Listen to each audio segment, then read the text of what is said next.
सातपूर परिसरातील सातपूर कॉलनी या ठिकाणी असलेले छत्रपती शिवाजी प्राथमिक व माध्यमिक विद्यालयात दिनांक 20 जानेवारी रोजी दोन्ही विभागाच्या वतीने वार्षिक स्नेह संमेलनाचे आयोजन करण्यात आले होते। या वार्षिक स्नेह संमेलनाच्या कार्यक्रमासाठी विविध क्षेत्रातील मान्यवरांची प्रमुख उपस्थिती पाहायला मिळाली। कार्यक्रमाच्या सुरुवातीला मान्यवरांच्या हस्ते दीप प्रज्वलन करून कार्यक्रमाला सुरुवात करण्यात आली। सकाळी 8 ते 1 या वेळेत प्राथमिक व बालवाडी विभागाच्या विद्यार्थ्यांनी पारंपरिक वस्त्र परिधान करून मनमोहक नृत्य सादर केले।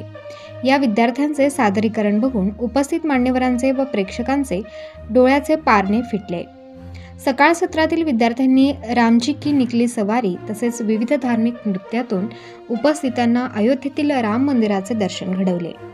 दुपार सत्रातील विद्यार्थ्यांनी देखील कार्यक्रमाच्या सुरुवातीला गणेश वंदना करून विविध धार्मिक नृत्य सादर केले। या कार्यक्रमाला नुकतीच स्थापना झालेली शिवजयंती समिती सातपूरचे सर्व पदाधिकारी व सदस्य यांनी हजेरी लावली।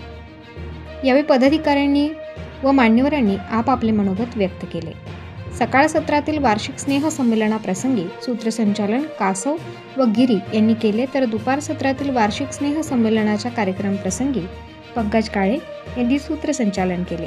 दोन्ही विभागाच्या मुख्याध्यापकांनी प्रास्ताविक सादर केले। या कार्यक्रम प्रसंगी पालकवर्गाची व विद्यार्थ्यांची मोठ्या संख्येने उपस्थिती पाहायला मिळाली। या कार्यक्रमाच्या यशस्वीतेसाठी प्राथमिक व माध्यमिक विभागाच्या सर्व शिक्षकेतर कर्मचाऱ्यांनी अथक परिश्रम घेतले। प्रबंधभूमी महाराष्ट्रासाठी प्रकाश बागुल, सातपूर, नाशिक। बघूया तर काय सांगायचं आहे त्यांना हनुमानजीला की जेणेकरून ते रामापर्यंत काय होईल, पोहोचू शकेल। सर्वांनी एक जोरात आवाज द्यायचा आहे, जय हनुमान, जय सियाराम।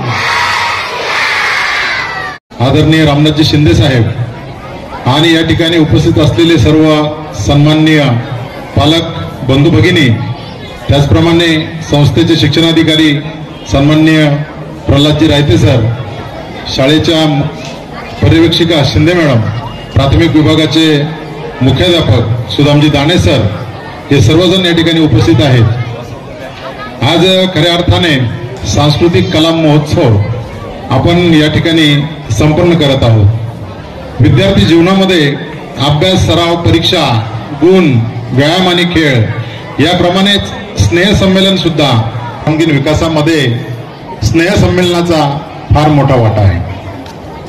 त्याचप्रमाणे सांस्कृतिक कार्यक्रम म्हणजे काय की आपल्या महान भारतीय संस्कृतीचे दर्शन ज्या कार्यक्रमामधून घडतं त्या कार्यक्रमांना आपण सांस्कृतिक कार्यक्रम असं म्हणतो। प्राचीन महान भारतीय संस्कृतीपासून तर आज तागायत संस्कृतीचा जो विकास झालेला आहे तो विकास आपल्याला या कार्यक्रमांच्या माध्यमातून या चिमुकल्यांच्या आमच्या विद्यार्थ्यांच्या कलागुणांतून या ठिकाणी आपल्याला बघायला मिळणार आहे।